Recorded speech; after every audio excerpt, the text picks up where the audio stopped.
कारण हे त्यांची काय हे होती या लोकांची, नामदेव गुंडी जमीन विकून गेला काकांची, असे 7-12 तर केले होते 24/12/2021 रोजी.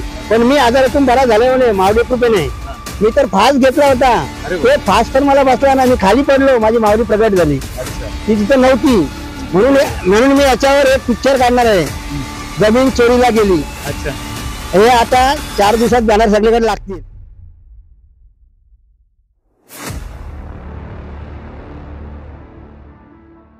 मागे पाहायला गेलं तर फोटो लावलेले आहेत, या फोटो मागचे काय भावनिक आहेत का गोष्टी की भावनिक आहेत? हे जर नसते तर मी मेलो असतो. मला त्यांनी घेऊन आता 1 लाख रुपये पगार दिलेला आहे.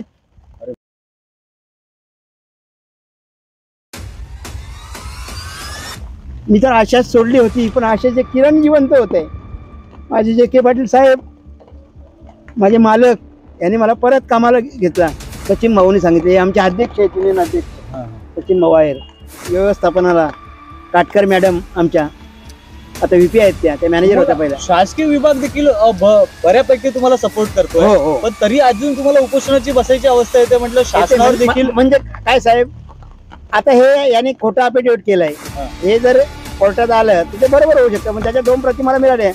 माऊलीच माझ्या पाठीशी आहेत, देवच पाठीशी आहेत.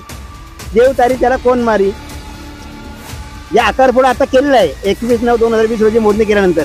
त्यानुसार मी विक्री केलेलं श्री विक्रांत गिरीश संसार यांना फक्त 7च गुंठे जमिनीचे पैसे भेटतात कॉरिडोर महामार्गाचे. याच्यावरनं त्यांनी कप्रयत्न कशातला 1 अंक फोडलेला आहे, उचलेला आहे. कप्रयत्न मला मिळाले पैसे हे 38 गुंठ्याचे आहेत असं दाखवून खोट्या तक्रार केसचा अवलंब केलेला आहे तिथे. नमस्कार, मी सुनील कातारे, महाराष्ट्र 36 मध्ये आपल्या सगळ्यांचं स्वागत आहे. नवी मुंबईच्या प्रश्नांवर आपण नेहमी चर्चा करत असतो. आज एकंदरीत पाहायला गेलं तर पनवेल कोर्टाच्या शेजारी पोलीस आयुक्तालय कार्यालयाच्या बाहेर आपण आहोत. एकीकडे पाहायला गेलं तर भूमिपुत्रांना साखळी उपोषण करायची वेळ येते. 7/3/2024 पासून तब्बल हे उपोषण चालू आहे, साखळी उपोषण चालू आहे. पाहायला गेलं तर भूमिपुत्रांना खरं तर उपोषणाची वेळ काय येते, काय नेमकं समीकरण आहे, अशा अनेक प्रश्नांवर आपल्यासोबत गोंधळी सर जोडलेले आहेत. सर, काय सांगाल, तुमचं नाव काय, तुम्ही कुठून आलात आणि हे उपोषण किती दिवस झालं सुरू आहे, या सगळ्या बाबतीत अगदी थोडक्यामध्ये काय सांगाल? मी नामदेव शंकर गोंधळी, तालुका पनवेल, जिल्हा रायगड, वावंजे गावचा रहिवासी आहे. मी 3.5 वर्षापूर्वी आजारी असले कारणाने मुले व माझ्या बहिणीच्या 3 मुलांची लग्न असल्यामुळे कॉरिडोर महामार्गात जाणारी जमीन महामार्गाच्या एका कडेची दक्षिणेकडे विक्री केली होती. रजिस्टर वाटणीपत्र दस्त क्रमांक 86/19/2008 नुसार आलेली. पण सामनेवाले यांनी सदर जमीन सुरुवातीला सिद्धार्थ नरेंद्र भल्ला यांना विक्री केली होती. त्यांनी मला सदर जमिनीचे पैसेही दिले होते 90%. प्रति गुंठा 4,30,000 प्रमाणे ठरला होता भाव. पण त्यांनी उक्ती रक्कम दिली 100 रुपयाच्या स्टॅम्प पेपर मध्ये. वचनचिठी करार 20/11/2019 रोजीचा व्यवहार पार झाला होता, पार झाला होता. पण त्यांनी सदर जमिनीचं खरेदी करताना 29/7/2020 रोजीच्या माझ्या नावावर आणि माझे ते एजंट होते, त्यांनी सांगितलं आमच्या शेठच्या नावावर 400 ते 500 एकर जमिनी आहेत, त्यामुळे हे विक्रांत गिरीश संसार आमच्या शेठचे नातेवाईक आहेत असे सांगून त्यांनी 29/7/2020 रोजीचे खरेदी कर त्यांच्या नावाने केले. सदुय्यम निबंधक व सदुय्यम निबंधक यांच्यावर पण माझा आरोप आहे का त्यांनी सदर खरेदी खतात बेकायदेशीर नकाशा स्वीकारायला नको होता.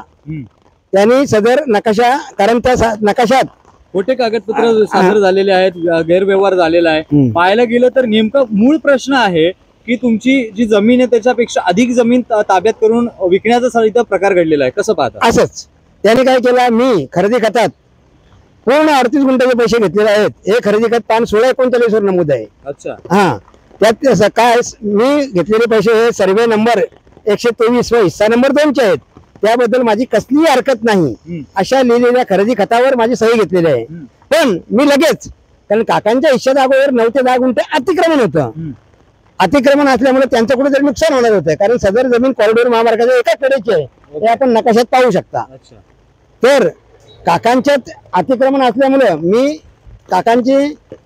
मी अर्ज केला लगेच 23/10/2020 रोजी तहसील कार्यालयाला. का साहेब तुम्ही जास्त विक्री क्षेत्र दिसतं, विक्री क्षेत्र. पण त्यावेळी मला काका असे बोलले का माझी जे नुकसान होईल ते तुला नवीन कॉरिडोर महामार्गाच्या प्रमाणे द्यावं लागेल. पण आता तर त्यांचे अख्खा हिस्साच नावावर झाले, तरी पण ते त्यांना काहीच बोलत नाही. म्हणून त्यांची पण चौकशी करावी. तर आता तुमचे मेन आरोप कोणाकोणावर आहेत? प्रशासनामध्ये कोणकोणत्या विभागाकडे तुम्हाला कोणकोणती उत्तर मिळाली? जसं की प्रांत विभाग देखील आपले महत्वाचा हा. ठरतो. प्रांत विभागाकडून तुम्हाला काय उत्तर प्रांत विभागाकडनं मी तिथे 4 महिने आंदोलन केलं, त्यांनी काही सुद्धा मला दिलं नाही. मला ते कपत नका हे देणार होते. त्यांनी सदर आता जे 7/12 बनलेले आहेत आणि फेरफार बनलेले आहेत 3889, 3890, 3892 हे बेकायदेशीर आहेत. 2च दिवसात त्यांनी बनवले आहेत फेरफार.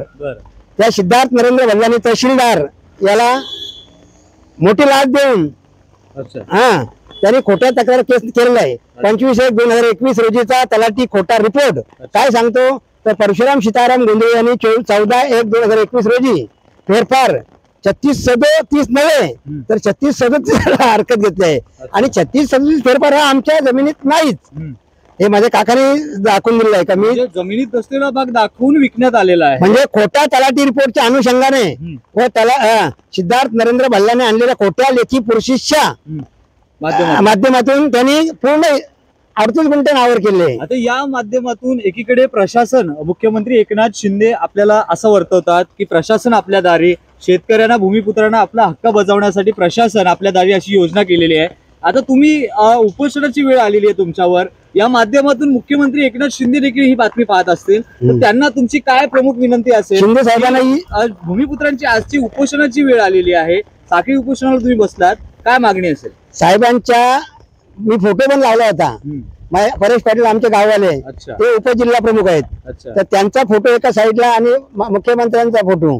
सांगितलं साहेब तुम्ही तरी मला न्याय द्या, कारण हे त्यांची काय हे होती या लोकांची नामदेव गोंधळी जमीन विकून गेला काकांची असे 7/12 तर केले होते 24/12/2021 रोजी. पण मी आजारातून बरा झाल्याने मावडी कृपेने मी तर फास घेतला होता. ते फास तर मला बसला ना, मी खाली पडलो, माझी मावडी प्रगट झाली, ती तिथं नव्हती. म्हणून मी याच्यावर एक पिक्चर काढणार आहे, जमीन चोरीला गेली. हे आता 4 दिवसात बॅनर सगळीकडे लागतील. पनवेल मध्ये 6 लागतील 20/10. तरी पण या ठिकाणी तुम्ही का निवडले? आज पोलीस उपायुक्तालयाच्या समोर तुम्ही उपोषणाला बसलेला आहात. ही जागा अतिशय म्हणजे माकलेली आहे, ते कचरा वगैरे पण देखील आजूबाजूला आहे. ही वेळ तुमच्यावर येते, प्रशासनाने याबद्दल दखल घेतली आहे का? दखल घेतली. आता जगदीश शेलकर साहेब आहे माहिती अधिकार, जिल्हाधिकारी योगेश म्हसे साहेब कर्तव्यदक्ष, त्यांच्याशी मी बोललो. त्यांना सांगून मी सर्वपक्षीय मोर्चाही काढलेला आहे. मला प्रतिक्रिया नाही, मला प्रशांत दादा ठाकूरने 50 झेंडे दिले, चांगले आहेत ते विद्यमान आमदार. त्यांनी 50 झेंडे, शेका पक्षाचे बाळराम शेठ पाटील हे पण देवासारखे माझ्या पाठीशी आहेत, त्यांनी मला 15 झेंडे दिले होते. तुम्हाला काय वाटत नाही? सर एक मिनिट, तुम्हाला विचारावं असं वाटतं, तुम्हाला वाटत नाही का एवढे तलाठी या ठिकाणी व्यवहार गैरव्यवहार करतायत? प्रशासन, आमदार साहेब जर इकडचे स्थानिक जुने आमदार आहेत पाहायला गेलं तर त्यांच्या अधिरेखाखाली एवढे सगळे उलाढाल होतीये. तुमच्याप्रमाणे अनेक भूमिपुत्रांना आपला हक्क बजावताना उपोषणाची वेळ येते आणि आमदार साहेब या सगळे सकल दखल घेत आहेत का? तुम्हाला सहकार्य? साहेबांनी प्रशांत दादांनी मला सांगितलं का तो सिद्धार्थ नरेंद्र भल्ला येणार आहे 15 दिवसात. पण तो असं प्रत्येकाला असंच सांगतो का मी येतो आणि आमच्या गावातल्या सरपंचाला सांगतो का मी त्याला 35-40 लाख द्यायला तयार आहे. पण नुसतं सांगतो, काय नुसते आश्वासन देतो. इथले अगोदर पंकज डाणे साहेब होते, त्यांनाही सांगितलं साहेब आता तुम्ही असं कराल तर मला काहीतरी कायदा हातात घ्यावा लागेल. तर ते बोलले अरे तो आज बसेल. मग तर त्यांना बोललो मी साहेब हा तुमच्या जवळ काय बोलला होता तर मी 15 दिवसात 2-4 दिवसात यांच्या गावात सरपंचाकडे जातो आणि याला मिटवून टाकतो. सर आणखीन एक विचारावंसं वाटतं, जर तुमच्या मागण्या पूर्ण नाही झाल्या तर एक भूमिपुत्राला उपोषणाची वेळ येते, त्यानंतर भूमिपुत्राची काय अवस्था असणार आहे? मागण्या पूर्ण नाही झाल्यावर तुमचं पाऊल काय असणार आहे? माझं आता कोर्टात मी दावा दाखल केलाय. प्रकरण क्रमांक विशेष दिवाणी दावा प्रकरण क्रमांक 270/2023 कोर्टात दावा चालू आहे. पण त्यांनी काय केलेलं आहे, काकांची जमीन तर नावावर केली आहे, पण काकाने एक अजून वाढीव 7/12 केलाय तो मी विक्री केलेल्या जमिनीचा. त्याच्यासाठी त्यांनी एक खोटा अफिडेव्हिट बनवलं आहे काकाच्या मुलाला घेऊन. म्हणजे त्यांचा पण सहभाग आहे सिद्ध होतं. अरे ज्यांच्यासाठी मी लढतो 3.5 वर्ष तेच त्यांना अधिकाऱ्यांना वाचवण्यासाठी खोटा अफिडेव्हिट करतात. आता हे माहिती अधिकाऱ्याने मी दिलेलं आहे 2/7/2000 रोजी. मिलिंद फडतरे साहेब माहिती अधिकार मध्ये सांगितलं साहेब यांना बोलवा. अनिल पाटील साहेबांना सांगितलं वरिष्ठ पोलीस निरीक्षक साहेब यांना बोलून घ्या. एक संतोष म्हात्रे ते माझे वकील, त्यांना मी 3 लाख दिले होते. सर तुमची मागणी पूर्ण झालं, तुम्ही काय करणार आहात? उपोषण सतत चालू ठेवणार आहात की प्रशासनाला जाग आणण्यासाठी कठोर पाऊल तुमच्याकडून उचलण्यात येईल? मी हे उपोषण 6 पहिल्या पत्रकार परिषद वगैरे घेतलेले आहेत महाराष्ट्रातील, अजून परत सुरू होतील. एक वेळा तलवारबाजीची लढत, साले बिलातून बाहेर निघायला पाहिजेत. मोठे मोठे बॅनर लावले होते 20 बायदाचे, पण कोणी आलं नाही. ते त्याला सांगितलं तू पण ये आणि तुझ्या बरोबर जे फितूर लोक आहेत त्यांना पण आण, बघतो तुम्हाला. कारण काय, माझ्या आईचा मृत्यू झालेला आहे याच्यात. त्या प्रशासनाने जर एक दखल घेतली नाही तर वाईट काम होणार आहे. नक्कीच पाहायला गेलं तर भूमिपुत्रांना खरं तर तुम्ही माझ्या मागे पाहू शकता, या ठिकाणी कॅमेरामॅनला विनंती करेल की या ठिकाणी यावं आणि या ठिकाणी नेमका जमिनीचा काय प्रकार आहे, या जमिनीच्या प्रकारामध्ये काय मागण्या आहेत, त्यांचा सहभाग एरिया किती होता जमिनीचा, आणि त्यामध्ये सर हा चित्र लावलेले याबद्दल काय सांगणार का? हे सांगतो मी. बघा, सत्यमेव जयते विजय हा शेवटी सत्याचाच होतो. प्रत नकाशा 3 दिवसानंतर मोजणी झाल्यानंतर जो भूमी अभिलेखचा कर्मचारी आला पाहिजे ना जाब जबाब घेण्याकामी, पण तिथं हा एजंट आला होता, बालू सुरू आहे. अरे संपूर्ण यंत्रणा त्यांच्या हातात सिद्धार्थ भल्लाच्या. त्यांनी उप अधीक्षक भालेराव याला मोठी लाच देऊन सरकारी कागदपत्रामध्ये बेकायदेशीर बदल घडवलेला आहे. हो भाई, त्यांना आकार फोडच बदललेला आहे. त्या आकार फोड नुसार तुमच्याकडे पुरावे आहेत? 100% पुरावे आहेत माझ्याकडे, डॉक्युमेंट आहेत. पुरावे तरी बघायला आकार फोड आहे, तिथे पहा, तिथे चुकीचा आकार फोड आहे माझ्याकडे. कारण वाटणीपत्र काय सांगतं 4-15, काकांचं 17.70 लागवडी क्षेत्र, 1 गुंठा वर्कस 1970चा आकार फोड आहे माझ्याकडे. अहो 50 फाईल झाल्यानंतर डीसीपी ला सांगितलं मी, डीसीपी साहेबांना का माझ्याकडे तुम्ही 2 कॉन्स्टेबल द्या मला आणि बघून घ्या. मला जर प्रशासन न्याय नसेल देत तर मी त्यांना सांगितलं हा भल्लाला बघतो मी. क्या बात.